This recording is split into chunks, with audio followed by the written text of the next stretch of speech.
Zanji. Saya langsung marah sama dia. Ente dalilnya apa ente? Jangan ngomong seperti itu. Semua ulama wali gak suka dibanding-bandingkan seperti itu. Betul betul. Betul lah betul. Makanya torekotnya tuh sama saja, saudara-saudara sekalian. Itu torekotnya sama saja. Ada yang menyebutkan Syafi'i Muqaddam itu adalah setingkat dengan Imam Syafi'i mujtahid mutlak. Cuma dia tawadhu jadi ikut mazhab Imam Syafi'i. Kenapa harus seperti itu? Imam Syafi'i itu sangat luar biasa. Ulama muridnya banyak membentuk mazhab Syafi'i. Muridnya banyak, karyanya banyak, saksi zaman dunia menyaksikan semua. Makanya akhirnya ditelusuri, Syafi'i Muqaddam ini mana karyanya? Ditelusuri karyanya nggak ada, paling-paling doa-doa. Itu pun nggak tahu betul apa tidak. Karya kitabnya mana? Madrasahnya apa? Murid-muridnya mana? Yang menonjol jadi ulama besar itu mana? Itu hampir oleh orang-orang peneliti tidak ditemukan. Tidak usah dipertik seperti itu, kan Syafi'i Muqaddam sudah mulia di depan Allah. Jadi jangan terlalu hulu, jangan terlalu menjadi orang hulat. Biasa semua orang alim. Imam Syafi'i luar biasa, Syafi'i Muqaddam orang alim. Gak usah dibanding-bandingkan seperti itu, ente karena fanatik jadi seperti itu. Mentang-mentang Syafi'i Muqaddam itu adalah Ba'ali, jadi orang Ba'ali lebih unggul daripada Imam Abbas Syamsul Qadir Al-Jalani. Sampai ada yang tega-tega mengatakan, oknum yang mengatakan boleh katanya kalau di dunia yang terkenal dan masyhur adalah Syamsul Qadir Al-Jalani, tapi lihat kita di dunia apa-apa di akhirat, maka di akhirat siapa yang lebih terkenal, lebih masyhur, saya apa Abdul Qadir Al-Jalani? Seolah-olah Syafi'i Muqaddam punya dendam depan Allah. Orang punya dendam tidak akan menjadi waliullah. Saya yakin ini bukan dari Syafi'i Muqaddam ini. Mana mungkin Syafi'i Muqaddam orang alim bicara seperti itu. Betul betul. Betul betul. Paling-paling dari mulutnya ente itu. Kalian tahu Imam Abul Hasan Asy-Syadzili, baca kitab Al-Mafakhirul 'Aliyah fi Thariqat Asy-Syadziliyah. Gurunya Imam Abul Hasan Asy-Syadzili, guru besarnya Imam Al-Wasiti, seorang ulama besar dari Irak, bangsanya mazhabnya Syafi'i. Guru yang nomor 2 adalah Imam Ibnul Masis yang punya sholawat Masisiyah yang ada di Maghrib, Maroko. Itu sholawat Masisiyah kalau dibaca oleh orang stroke itu insya Allah sembuh. Guru besarnya ibaratnya kalau Imam Ibnul Masis ibaratnya Gus Dur, kalau Imam Al-Wasiti ibaratnya Mbak Maimun Zubair, orang besar. Tetapi kalian tahu di dalam manaqibnya Abul Hasan Asy-Syadzili disebut wa akhadha al-khirqat asy-syarifah as-sufiyah min syaikhihi Abi Madyan. Beliau itu mendapatkan anugerah Allah menjadi waliullah, ilmunya tinggi, muridnya banyak. Itu akibat dari barokah seorang guru kampungnya, namanya Imam Abu Madyan, guru kampung. Tapi beliaulah yang barokai Imam Abul Hasan Asy-Syadzili. Ini kalau nggak salah, ini yang bicara ada di antara beberapa gurunya bilang kepada Abul Hasan Asy-Syadzili, yang barokai sampai itu Imam Abu Madyan, bukan Imam Al-Wasiti, bukan Imam Ibnul Masis, tapi kiai kampungnya. Hatta kiai kampung, orang torekot Ahlus Sunnah wal Jamaah, Nahdlatul Ulama, jangan dibeda-bedain. Ini kiai kampung belum tentu mana yang lebih hebat depan Allah, tapi kiai kampung kadang-kadang dilupakan oleh kalian, tapi justru mereka lah pejuang sejati sehingga kalian menjadi orang besar. Jangan lupa sama guru-guru di kampung. Tanpa guru kampung, kuncimu tidak akan terbuka. Assalamualaikum warahmatullahi wabarakatuh. Seluruh sebangsa dan setanah air, jumpa lagi di channel Jagat Lupitu. Semoga dalam keadaan sehat, tak kurang satu apa, rahmah barokah sama Allah curahkan untuk kita semuanya. Gus Abbas dalam ceramahnya di Bandar Lampung baru-baru ini, di samping resmi telah melantik pengurus PW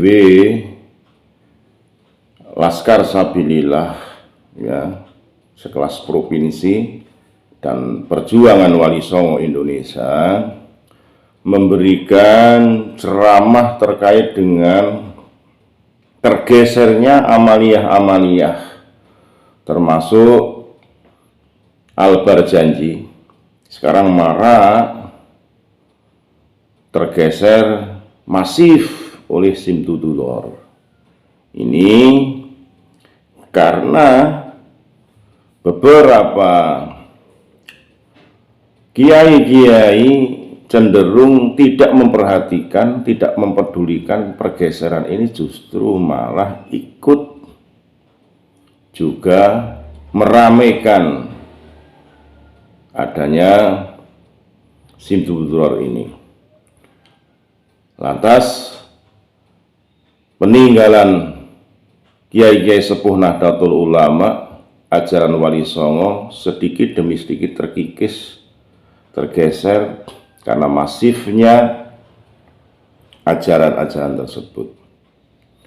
Di tengah-tengah masyarakat Bandar Lampung saat ini, beliau menyampaikan bagaimana bahayanya juga terkait doktrin mahabbah fanatik buta, sehingga masyarakat terbutakan oleh isu, ya, oleh berita yang belum tentu kebenarannya, tidak disertai dengan bukti-bukti konkret, baik itu mengenai kitab-kitab maupun secara medis.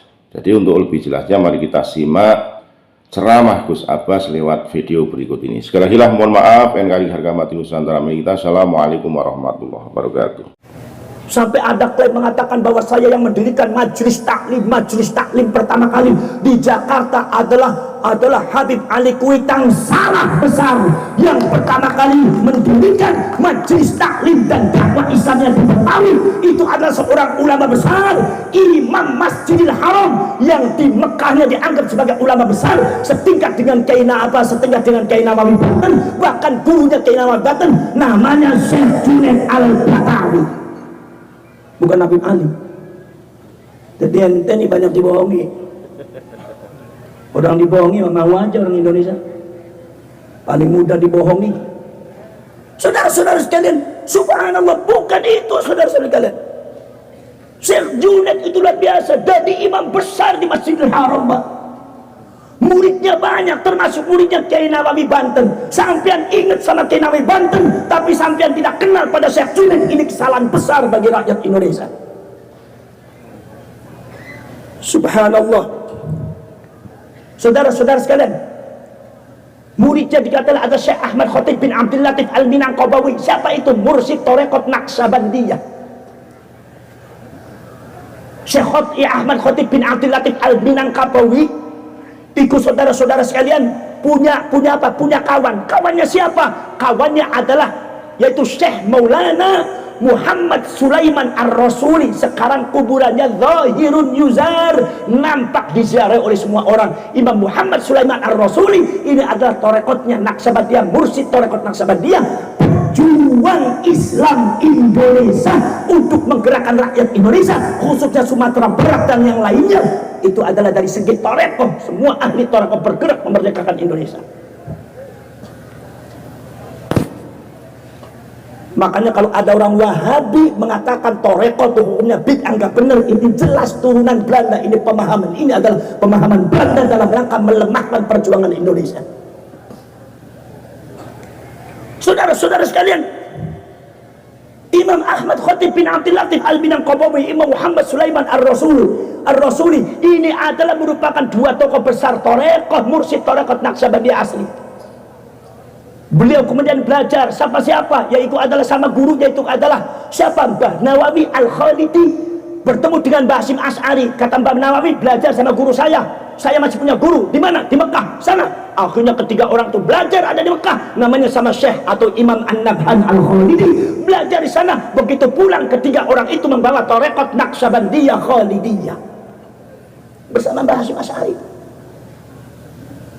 Ini namanya sanad, saudara. Sejarah harus diungkap bahwasanya Sumatera Barat itu banyak syarif, yang namanya Riau itu banyak syarif, Lampung itu adalah genanya syarif, bahkan pelosok Indonesia itu adalah tempatnya syarif. Pada waktu itu, maaf, habaib belum datang. Jadi maknanya ente jadi Habib jangan suka mengklaim-klaim. Sudah mengklaim-klaim rasanya kalau nggak ada Habib Indonesia tidak merdeka. Dasmu ente ngomong apa? Ente jangan sembarangan ente ngomong.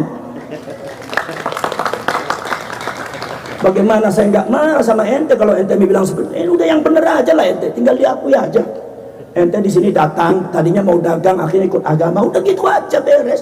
Ikut agama jadi kiai, kita hormati. Betul betul, betul betul. Saudara-saudara kalian, jadi ini saudara-saudara kalian,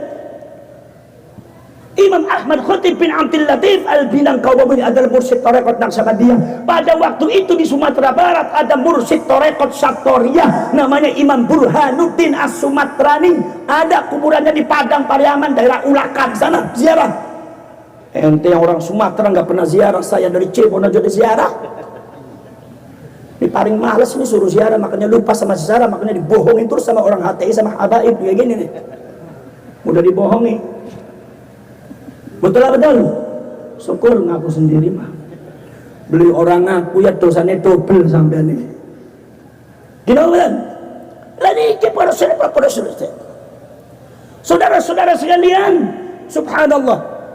Syekh Burhanuddin As-Sumatrani itu temannya siapa? Itu temannya Syekh Abdul Muhyi Pamijahan. Muridnya siapa? Muridnya Syekh Abdul Rauf As-Singkil Aceh.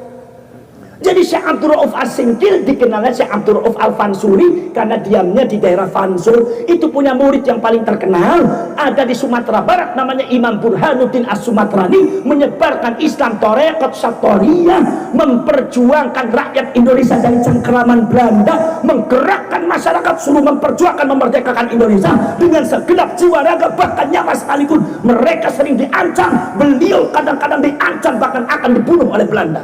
Lari beliau, pesantrennya dibakar beliau. Imam Ahmad Khatib sudah dibakar sama beliau pesantrennya. Imam Muhammad Sulaiman An-Rasuli mau dibunuh sama Belanda. Kenapa? Karena ulama-ulama ahli tarekat inilah sebagai pucuk sumbu daripada yaitu adalah menyalanya api perjuangan rakyat Indonesia. Makanya NU melestarikan dengan Jam'iyatul Tarekat ahli tarekat Mu'tabarah. Saudara-saudara kalian, lagi saudara-saudara kalian punya murid satu Syekh Burhanuddin As-Sumatrani. Nomor dua adalah apa? Muridnya Syekh Abdul Rauf yang paling terkenal adalah Syekh Abdul Muhyi Pamijahan, menyebarkan tarekat Satoriyah di Jawa Barat, Jawa Tengah dan Jawa Timur. Maka saudara-saudara sekalian, kebanyakan tarekat Satoriyah itu berbuhul pada yaitu Ibu Syekh Abdul Muhyi Pamijahan. Muridnya siapa? Kedua orang itu adalah dikenalnya adalah pahlawan Indonesia, pejuang Nusantara yang tidak pernah takut kepada siapapun. Ini adalah beliau muridnya Syekh Abdul Rauf As-Singkil. Syekh Abdul Rauf As-Singkil itu namanya Syekh Abdul Rauf Al-Fansuri. Siapa Syekh Abdul Rauf Al-Fansuri? Syekh Abdul Rauf Al-Fansuri itu putranya Syekh Ali Al-Fansuri. Syekh Ali Al-Fansuri itu siapa? Syekh Ali Al-Fansuri adalah saudaranya atau adiknya Syekh Hamzah Al-Fansuri, yaitu sastrawan Indonesia yang punya karya Gurindam 12. Syekh Ali Al-Fansuri, Syekh Hamzah Al-Fansuri, tarekatnya apa? Beliau itu adalah dengan sastranya. Beliau dengan dakwanya kenceng, menolak kolonialisme Belanda, menolak itu penjajahan di muka bumi. Berjuang. Beliau itu adalah ahli tarekat. Apa tarekatnya? Beliau adalah mursyid tarekat Wujudiyah. Belajarnya sama siapa? Belajarnya adalah sama Asy-Syaikh Al-Imam Syamsuddin As-Sumatrani. Lah ini Imam Syamsuddin As-Sumatrani adalah mursyid agung tarekat Satoriyah yang ada di Sumatera, dan Aceh. Ini harus dibuka, ini kalau nggak dibuka nggak pada tahu. Nusantara ini sangat luar biasa. Tapi ada oknum-oknum yang akan memendam kebesaran sejarah Nusantara. Ada maksud ingin menguasai Nusantara. Allah tidak tidur, pasti akan dijungkalkan oleh Allah Subhanahu wa Ta'ala. Betul betul, betul betul. Apalagi mereka itu ahlu tarekat, orang ahli zikir, orang bukan orang sembarang. Imam Syamsuddin As-Sumatrani itu juga punya murid. Siapa namanya? Imam Nuruddin Ar-Raniri, seorang India, memegang torekot siapa? Torekot Rifaiyah. Pada waktu itu menjadi mufti besar daripada Kesultanan Samudra Pasai, Sultan Iskandar Muda II. Torekotnya Rifaiyah, ikut kepada Imam Ahmad Ar-Rifai. Ini saudara-saudara sekalian supaya kalian tahu. Maka saudara-saudara sekalian kemudian setelah itu saudara-saudara sekalian turun dari Imam Syamsuddin As-Sumatera itu ke Ali Syamsuri, ke Ali Al-Fansuri, torekotnya wujud. Dia turun kepada anaknya Syekh Abdul Rauf As-Singkil, itu memegang torekotnya Satoriyah. Itu menunjukkan antara wujudiyah Satoriyah dengan Rifaiyah itu hampir mirip, torekotnya ada bedanya. Saudara-saudara sekalian, kemudian turun kepada Imam Ahmad Khatib bin Imam Burhanuddin As-Sumatrani. Pada waktu itu ada seorang mursyid tarekat Naqsabandiyah, Imam Ahmad Khatib Al-Minangkabawi, dengan Imam Muhammad Sulaiman Ar-Rasuli. Imam Nawawi yaitu adalah mursyid tarekat Khalidiyah, Mbah Hasyim Asy'ari. Turun lagi kepada Ibu Burhanuddin As-Sumatrani tarekat Satoriyah, turun kepada yang ada di Jawa Barat, Syekh Abdul Muhyi Pamijahan, nyambung kepada ulama Jawa Barat termasuk punten pesantren. Ini namanya hablullah, tali dan kabelnya Allah yang mengandung setul. Jangan berani-berani mengotak-atik NU kesetul. Makanya yang membantu dan memenangkan NU Allah, bukan kiainya. Kiai NU menang baik. Orang pernah bergerak kayak NU, tapi biasa-biasa ributan karena pemilu ya ribut kayak NU. Nah pemilu udah perangkat tapi mlebu ning kamar maning, mlebu ning omah maning. Anak NU elek-elek bansere difitnah ya meneng pe jawab ora meneng bae. Prihatin tapi ora jawab. Iki kalau seumpama NU tidak dibela oleh Allah, NU sudah tumbang dari dulu. Tapi sekarang ini bukan urusan ulama. Yang namanya Ahlus Sunnah wal Jamaah, agama Allah adalah urusan Allah Subhanahu wa taala. Jadi yang memenangkan Nahdlatul Ulama Allah yang ada di atas. Maka siapapun melawan NU, melawan Allah. Maka dalam sejarah itu nggak ada yang menang lawan NU. Jangan HTI. HTI lambangnya la ilaha illallah, kalimat tauhid, tumbang juga. Sebab apa? NU-nya senang tahlilan. Gimana mau dilawan NU senang tahlilan? Mitnah sembarangan, NU anti kalimat tauhid, dasmu Allah marah, larang akhirat, cungkelin, bubarin. Kenapa? Wong NU paling getol tahlilan, di mana-mana ada tahlilan ente ngomong NU katanya anti tahlil, Banser anti tahlil, dasmu. Betul lah betul. Ini model kayak gini nih di Lampung laris bener ini. Masya Allah, NU anti tahlilan. Kenapa sebabnya? Karena Banser membakar kalimat tauhid. Ente terhasut oleh mulutnya HTI dan mulut busuk daripada oknum-oknum Habib semua bener. Katanya NU sudah ada PKI-nya, dasmu ente PKI. Yang membubarkan PKI siapa?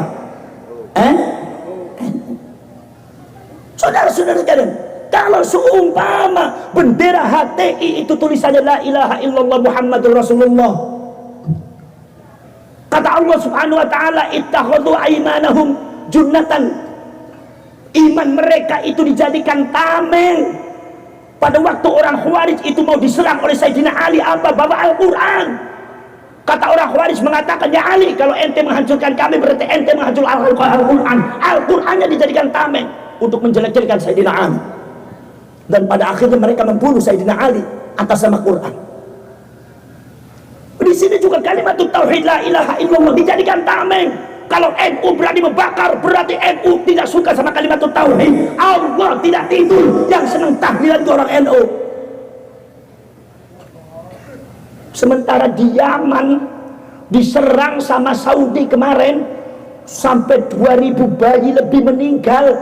Di Yaman itu orang Yaman protes kepada Saudi Arabia, benderanya dibakar oleh orang Yaman. Saya tanya, bendera Saudi tulisannya apa? Jawab yang keras.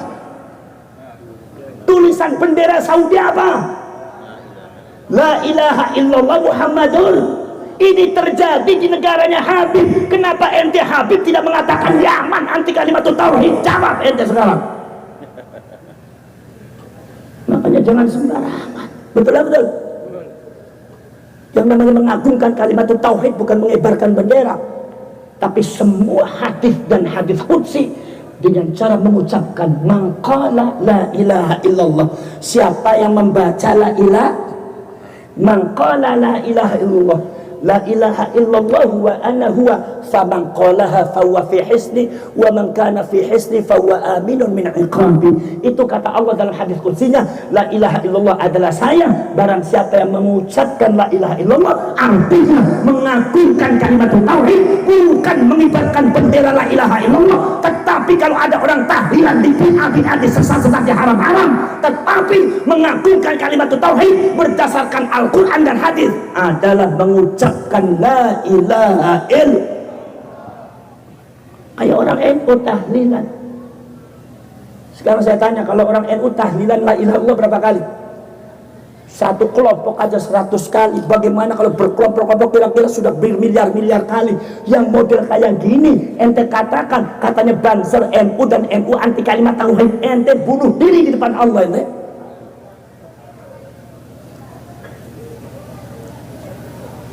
Ki melongone panjenengan ki melongo ngerti apa melongo keter sampean iki. Keter napa mboten?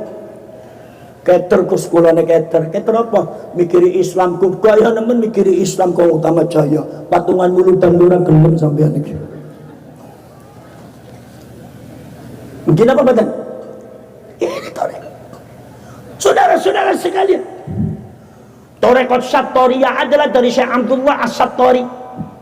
Syekh Abdullah As-Sattori diturunkan kepada muridnya Imam Wajihuddin. Imam Wajihuddin diturunkan kepada muridnya Imam Muhammad Al-Ghaus. Muhammad Al-Ghaus diturunkan kepada muridnya Imam Sibghatullah bin Ruhullah Al-Makki. Sibghatullah bin Ruhullah Al-Makki diturunkan kepada muridnya yaitu Imam Sofiyuddin Al-Qushazi yang punya kitab Simtul Majid, panduan Tarekat Syattoriyah. Kitab Simtul Majid ini sempat ditahan oleh orang Wahabi karena dianggap bid'ah dan sesat. Akhirnya alhamdulillah ketemu lagi. Ini tarekatnya semua wali songo Tarekat Syattoriyah, termasuk mbah saya Syarif Hidayatullah pemegang Tarekat Syattoriyah. Maka saya harus Tarekat Syattoriyah. Itu dipegang betul oleh bunta pesantren karena warisan. Saudara-saudara sekalian, Imam Sofiyuddin Al-Qushazi diturunkan kepada muridnya Maulana Ibrahim Al-Qurani. Maulana Ibrahim Al-Qurani diturunkan kepada muridnya siapa? Yaitu adalah Syekh Abdul Rauf As-Singkil Aceh. Nyambung saudara-saudara. Sementara Syekh Abdullah As-Sattori ini adalah membuat Tarekat Syattoriyah dengan sistem apa yang disebut ada manhajul wujud, wujudiyah, manhaj tentang memahami wujud Allah, tarekat dengan memahami wujud Allah. Sehingga apa yang disebut oleh Imam Abu Yazid Al-Bustami dengan Abu Yazid Al-Iski ketika diterjemahkan oleh Al-Imam Abu Bakar As-Sibli Qutbul Aqtab termasuk Imam Ibnu Arabi ke zaman selanjutnya dianggapnya sebagai wahdatul wujud. Ingat, kalau ada wahdatul wujud ente jangan salah paham, dianggapnya wahdatul zat beda. Orang jahil sering mengatakan wahdatul wujud haram, gak boleh, musyrik, dasmu. Ente pernah ngaji tasawuf belum? Ente pernah kita ngaji kitab Bughyatul Mustafid Tarekat Tijani belum? Ente pernah membaca kitabnya Imam Muhammad At-Tijani belum? Ahlul Haq Al-Arifuna Billah. Ente pernah kita membaca kitab Al-Mafakhirul Aliyah fi Tariqat Syadziliyah. Ente pernah tidak membaca kitab Jami'ul Usul fil Awliya dan kitab-kitab tarekat yang lainnya? Pernah belum? Belum pernah. Jangan ngomong ente masalah tarekat, nanti fitnah dalam agama. Betul. Wahdatul wujud itu tidak sama dengan wahdatul zat. Yang ente bilang haram dan musyrik itu wahdatul zat, bukan wahdatul wujud, karena antara zat dengan wujud beda. Makanya di dalam kitabnya Imam Muhammad At-Tijani, seorang ulama besar mazhab Thariqat Tijaniyah, itu ada kitab Ahlul Haq Al-Arifuna Billah, itu ada judul Mal Farqu Baina Wahdatil Wujud wa Wahdatil Dzat. Apa bedanya antara wahdatul wujud dengan wahdatul dzat? Bedanya apa? Kalau wahdatul wujud itu harus dimiliki oleh orang beriman. Orang beriman tidak memiliki manhaj wahdatul wujud, imannya tidak akan sempurna. Tapi kalau wahdatul dzat, mustahil, musyrik, bid'ah, orang benar.